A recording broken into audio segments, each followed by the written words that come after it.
माँ शक्ति पीठ है यहाँ पे। मुझे ऊर्जा मिल रही है। दरअसल माँ लालबाई का ही मैं दिया हुआ हूँ। तो आज जब मुझे पता चला कि माँ के प्रांगण में ही शुरू होना है, तो आज मुझे ऐसा लग रहा है कि आज मेरी कविता का जन्म होना है।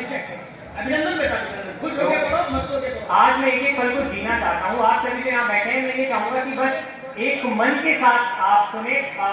मैं शब्द शून्य व्यक्ति हूँ, मुझे कुछ आता नहीं है, लेकिन पीछे जो बैठे हैं आप ऐसे मान करके चलिए कि जैसे सूर्य की उपस्थिति में जुगनू का कोई अस्तित्व नहीं होता, लेकिन सूर्य ये समझ करके कि मैं बड़ा हूं और मेरी वजह से इस जुगनू का कोई अस्तित्व नजर नहीं आ रहा है, दुनिया के समक्ष नहीं आ पा रहा है, वो ऐसी परिस्थितियां पैदा करते हैं कि वो रात करते हैं ताकि इस जुगनू का कॉन्फिडेंस,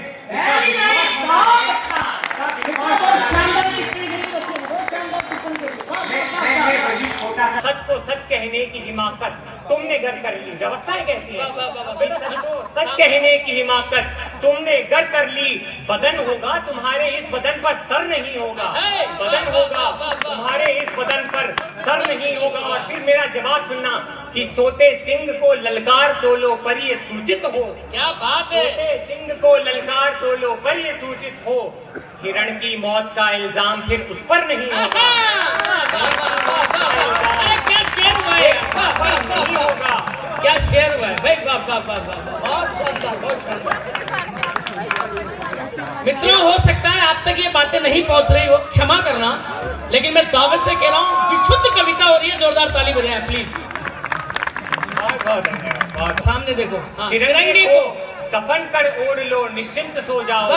जमीने हिंद से बेहतर कोई बिस्तर नहीं होगा, जमीने हिंद से बेहतर कोई बिस्तर नहीं होगा। और मादरे वतन से इश्क करके देख लो यारो, मादरे वतन से इश्क करके देख लो यारो। फिर फूल होंगे हाथ में, पत्थर नहीं होगा। अरे यार शानदार पढ़ रहे हो। फिर फूल होंगे। और एक बात श्वास में मैं कह के जा रहा हूँ, 25 साल हो गए मुझे मंचों पर, 25 साल। आदरणीय राजकुमार बादल जी को 35 साल हो गए मंचों पर, लेकिन मैं दावे से कहता हूं कि ऐसा नवोदित कवि जो पहली बार मंच पर आया हो, मैंने पहली बार देखा इतना सार्थक कवि। सच्ची कह रहा हूं मैं आपको। पहला कवि सम्मेलन आपने किया, मुझे पूरी उम्मीद है कि देश के बहुत बड़े शायर, देश के बहुत बड़े कवि तुम बनोगे। माँ लालबाई तुम्हें आशीर्वाद देगी, इन कवियों का आशीर्वाद तुम्हें मिलेगा, मेरा ऐसा मानना है। आइए